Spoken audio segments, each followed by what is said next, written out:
suis Sylvain Levet, j'ai 46 ans, je suis écrivain et comédien, écrivain depuis une quinzaine d'années et je rejoue en tant que comédien depuis l'année dernière, mai 2019.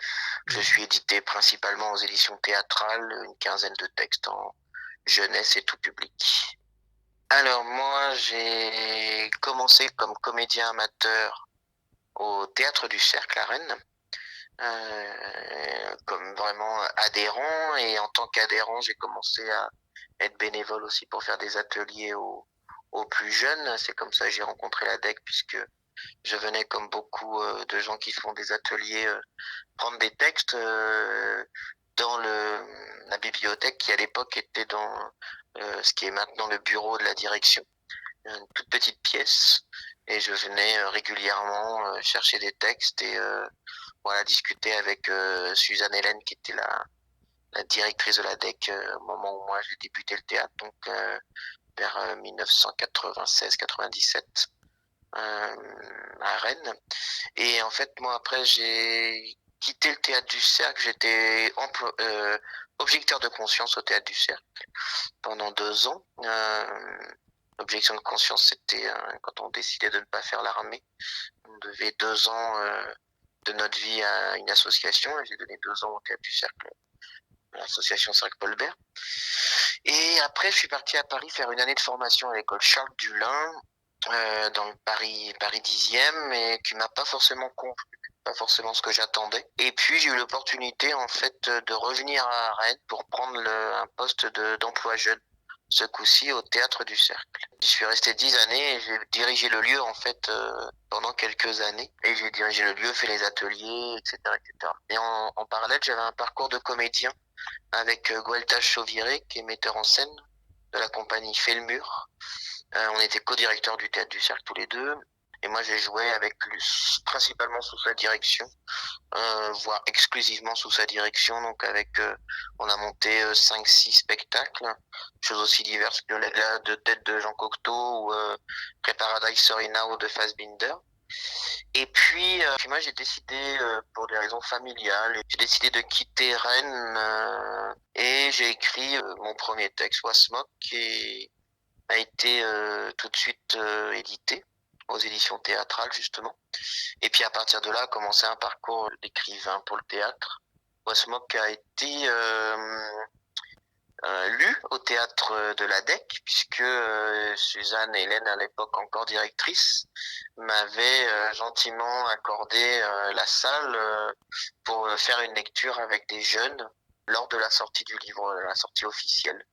Voilà, avec Françoise Duchazelle, qui était venue, la coéditrice des éditions théâtrales et autrice elle-même, qui était venue à la DEC donc en 2004 pour la lecture du texte. Et puis voilà, après moi j'ai commencé à écrire et j'ai sorti des textes régulièrement aux éditions théâtrales, et voilà, et puis après jouer beaucoup par les professionnels dans toute forme de lieux, des gros lieux institutionnels comme des lieux plus underground, et aussi milieu professionnel et milieu amateur, ce qui est vraiment très chouette pour moi, parce que je suis très attaché au théâtre amateur, et puisque je viens de là. Et j'ai la chance que mes textes soient joués dans plein d'endroits différents et d'endroits très très très différents. Et ensuite, à la lecture de Wasmok, justement, un des directeurs de la DEC, donc Yvan Dromer, m'a proposé de venir faire une année de résidence à la DEC. La bibliothèque venait plus ou moins de s'ouvrir, la grande bibliothèque. Et j'ai passé une année vraiment chouette avec Yvan. C'était son premier projet, qu'il a mené de main de maître d'ailleurs. J'ai passé donc à raison d'une semaine par mois, environ pendant 10 mois. J'avais un petit bureau à la DEC, enfin dans la bibliothèque, dans le fond là-bas. J'avais installé une petite cafetière, tout ça. Et durant cette année de résidence, j'ai écrit pour rire, pour passer le temps.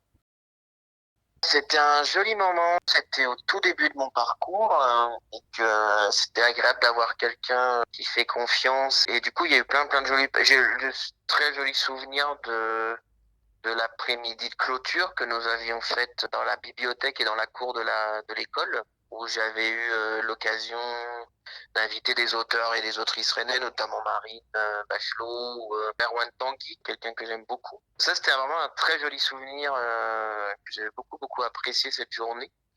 Et puis, il y a eu aussi un très beau souvenir. Il y en a eu plein de souvenirs, mais les deux, c'est un stage que j'ai réalisé pendant un grand week-end de Pâques. Je crois que sur 3-4 jours, où il y avait notamment Ronan Montré qui a fait ses premiers pas. C'était rigolo. Dans ce stage, c'était un groupe super et je sais que eux sont restés longtemps en contact après. Il y en a qui, je crois, qui sont encore en contact pour beaucoup d'entre eux. Ils ont continué longtemps à écrire ensemble après. Alors certains avaient des visées professionnelles comme donc du coup Ronan qui après est venu aussi aux éditions théâtrales. Et voilà, il y avait d'autres gens qui n'étaient pas du tout dans l'esprit de d'en faire un métier, mais qui ont fait des choses vraiment chouettes. Et je dirais que celui-ci, c'était vraiment je dirais le plus chouette atelier que j'ai fait avec un groupe. C'était vraiment un groupe génial. Et c'était vraiment 5 jours ou 3-4 jours passionnants, très riche humainement et très joyeux. Pour moi, c'est un lieu d'accompagnement du théâtre amateur, jeune ou moins jeune. C'est un lieu ressource, là, mais la bibliothèque, c'est un endroit qui est quand même assez unique en son genre. Je pense qu'en France, il y en a deux, trois. Il n'y a pas beaucoup de aussi belles bibliothèques théâtrales, aussi grandes je trouve que c'est vraiment, voilà, c'est un lieu qui est unique. En plus, dans cette cour, tout ça, là, c'est vraiment super. Voilà, pour moi, c'est un lieu aussi qui a une âme, ne serait-ce que par tous les gens.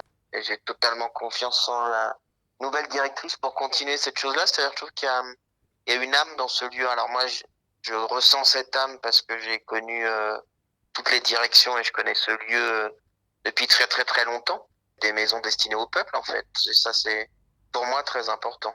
Pour le théâtre amateur, mais il est aussi important pour le théâtre professionnel, pour tous les intermittents, parce qu'on parle du théâtre amateur, mais il y a beaucoup là, mais la bibliothèque est beaucoup fréquentée par les comédiens professionnels.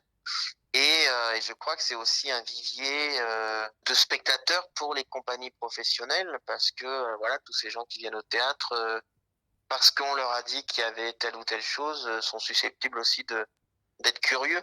Après, il y a deux autres souvenirs aussi qui sont super. Hein. C'était l'aventure par quatre chemins que j'ai beaucoup aimé. J'ai fait un super week-end avec une troupe de théâtre là de Mordel. C'était vraiment très chouette. Et puis je trouve je leur ai écrit un texte qui n'était pas simple à jouer. Je trouve qu'ils s'en sont débrouillés plutôt bien. C'est un texte que je pense qu'un jour je le sortirai, je sais pas trop quand. Et puis il y avait aussi ce projet le collège du Reux avec deux enseignants. C'est un collège du Reux et alors faudrait voir avec Élise parce que je me rappelle plus exactement. C'est le Reux. C'était deux collèges en tout cas. C'est un super souvenir aussi. On a fait un très joli travail dans le théâtre. On avait en plus c'était juste quand le théâtre a été réouvert et repeint, etc. Et c'était vraiment super ce projet avec les lycéens. Et voilà, et ça pour moi, c'est l'ADN même de la DEC, c'est-à-dire, c'est pour ça que je reparle de ces deux projets à l'instant qui sont aussi des beaux souvenirs.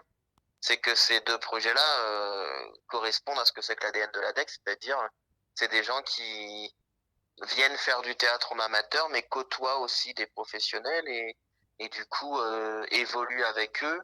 Et ce vivier de spectateurs fait évoluer aussi les professionnels et je crois que les deux sont hyper joints en fait, sont hyper complémentaires. Et voilà, et ça c'est vraiment les deux exemples types. Ce projet par carte chemin et qui était un chouette souvenir avec Alexandre Frouchevski et Magali Mougel. On s'était vraiment bien amusé, bien entendu, c'était vraiment chouette. Et puis les compagnies, enfin c'était super de voir les troupes s'emparer des textes, de passer 2 week-ends avec eux. Et voilà, et ça pour moi c'est vraiment ça la DEC. Life's a foolish game.